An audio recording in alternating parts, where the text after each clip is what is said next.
বাড়ি কি পুরোটাই অবৈধ জায়গার উপর গড়ে উঠেছে কিনা একটু বিস্তারিত জানাবেন। আমি আপনার শেষের প্রশ্ন থেকে আসলে শুরু করতে চাই। সেটা হচ্ছে যে সাবেক বিদ্যুৎ প্রতিমন্ত্রী নসরুল হামিদ বিপুর যে বাংলো বাড়িটি রয়েছে, এখানে বিআইডব্লিউটি এর যারা কর্মকর্তা রয়েছেন তারা আমাদেরকে নিশ্চিত করেছেন বা জানিয়েছেন যে পুরোটি বুড়িগঙ্গা নদীর জায়গা দখল করে এই বাংলো বাড়িটি নির্মাণ করা হয়েছে। ফলে কিন্তু তারা এই পুরো বাড়িটি এখন ভেঙে ফেলছে।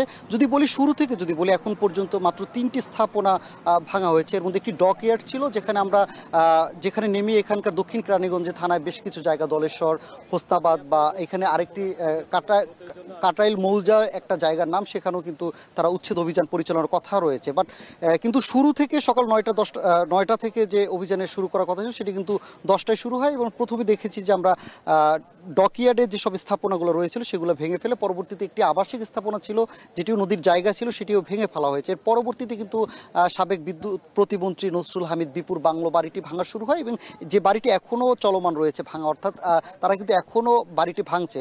এর ফলে কিন্তু আর কোনো স্থাপনা বা আরও যেসব জায়গাগুলো অবৈধ স্থাপনা রয়েছিল বা যেসব জায়গাগুলো ভাঙার কথা ছিল সেই সব জায়গাগুলো এখন পর্যন্ত অভিযান পরিচালনা করতে পারেনি। তবে বিআইডব্লিউটির কর্মকর্তা আমাদেরকে যেটা জানিয়েছেন যে এই ধরনের অভিযান নদীর জায়গা দখলমুক্ত করতে কিন্তু তারা অভিযান অব্যাহত রাখবে। এবং আমরা এর আগেও দেখেছি যে বিভিন্ন সময় বিআইডব্লিউটি নদীর জায়গা দখলমুক্ত করতে কিন্তু তারা অভিযান পরিচালনা করে। তো পরবর্তীতে কিন্তু আবার সেটাও দেখা যায় যে দখলকৃত জায়গাগুলো কিন্তু পুনরায় আবার অবৈধ স্থাপনাও গড়ে ওঠে। তবে এইসব বিষয় নিয়ে তারা বলছে যে এখন থেকে কিন্তু ধারাবাহিকভাবে কিন্তু এই ধরনের অভিযান তারা পরিচালনা করবে। তবে নসরুল হামিদ বিপুর যে বাড়িটি ছিল, তারা আমাদেরকে যেটা বলেছে সে পুরোপুরি বিগত সরকারের ক্ষমতা দেখি কিন্তু এই বাড়িটি নির্মাণ করা হয়েছে। তাকে এই বাড়িটি যে অবৈধ জায়গায় তিনি নির্মাণ করছেন এ বিষয়ে নাকি বিআইডব্লিউটির কর্তৃপক্ষ থেকে অবগত করলো, কিন্তু তিনি তার ক্ষমতার অপব্যবহার করে এই বাড়িটি নির্মাণ করে। ফলে এখন 5 আগস্টের পট পরিবর্তনের ফলে কিন্তু এই জায়গাটির কিন্তু এখন বেদখল করছে বলে আমাদেরকে বিআইডব্লিউটি কর্তৃপক্ষ জানিয়েছে। তবে এখন পর্যন্ত সবে মাত্র 3টি স্থাপনা তারা গুড়িয়ে দিয়েছে। তবে তারা